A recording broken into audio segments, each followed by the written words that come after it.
Welcome to Nerdology, where we dive into the science behind consumer behavior, sensory research, and the latest hot topics in behavioral science. Quick insights, expert reviews, and conference highlights, all in bite-sized form. Let's get nerdy.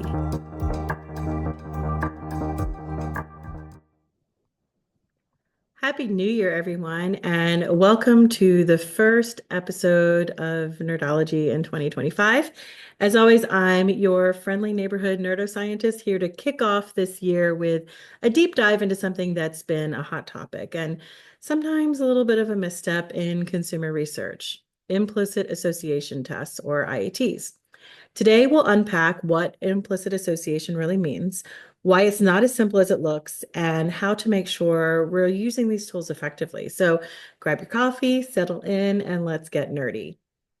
All right, so let's start with the basics. Implicit associations are mental shortcuts in our minds, how we put things together that seem similar to us. So there are semantic networks in our brains, things that basically connect related concepts. So, for example, if I say apple, your brain might jump to fruit or healthy or an apple a day keeps the doctor away or even iPhone, right? So it all depends on context. And these connections happen automatically without any conscious effort. You don't have to think about it. It just happens. You make these connections. And the IAT, the test for this, leverages these shortcuts by measuring how quickly people pair these concepts together. So faster responses suggest stronger associations, meaning that it's easier for you to connect these two ideas. But, and here's a key point, reaction time alone does not equal implicit insight. This is where consumer research can go awry. So a major misconception is that fast responses to direct questions somehow reveal implicit thoughts. So if I ask you, how are you doing today? And you very quickly launch into something, it doesn't mean that that is somehow a stronger association necessarily, right?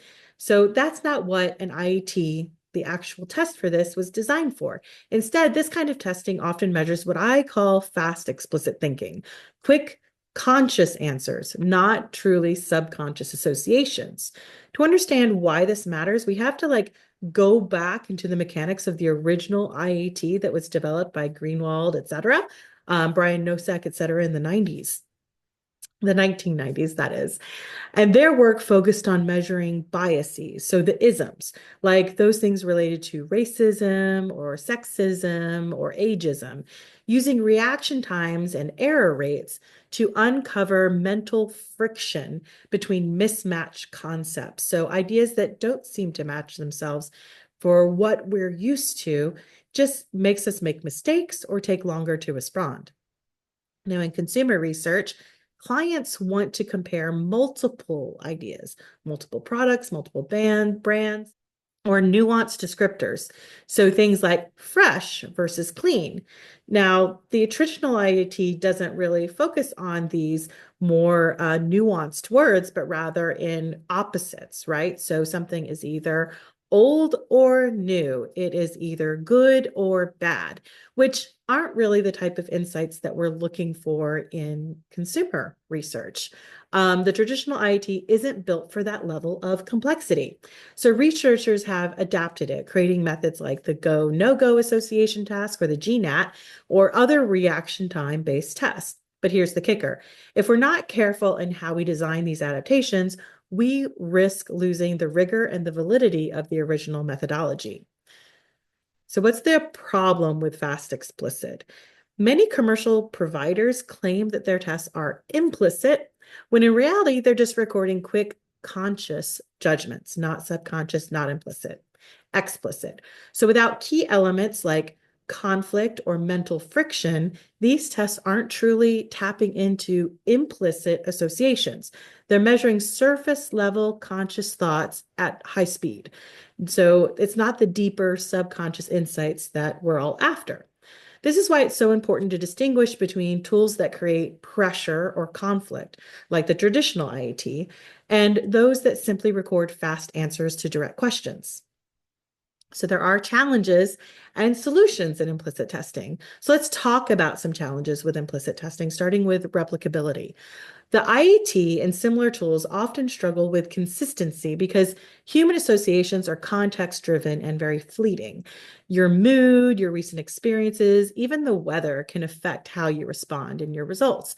So, for instance, are you more likely to associate a product with positivity on a sunny day than a rainy one? And the answer is yes, probably. This doesn't mean that implicit tools are useless. It just means that we need to validate them thoughtfully and interpret them thoughtfully. So, for example, compare results to real consumer behavior, like purchase decisions, and look for patterns that complement explicit data rather than simply mirroring it. Normalize your data to reduce variability and account for individual differences. Some of us are just faster at responding and some of us are slower.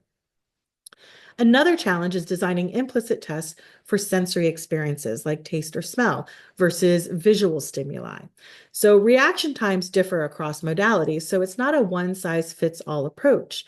If you're testing fragrances or flavors, your design needs to reflect the unique characteristics of those sensory inputs. Closing thoughts.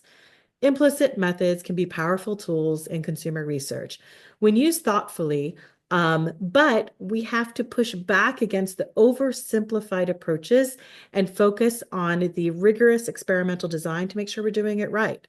So remember, no single tool is perfect. It's all about understanding the limitations and interpreting results carefully and designing studies that genuinely uncover consumer insights.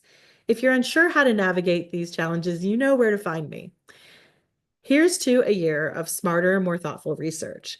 Let's make those insights deeper, sharper, and of course, nerdier. So until next time, stay curious and stay nerdy. Now, if you enjoyed this episode, please share it with your team or reach out to chat about how we can work together. You can find me at nerdoscientist.com. Let's make 2025 a year of brilliant, actionable insights.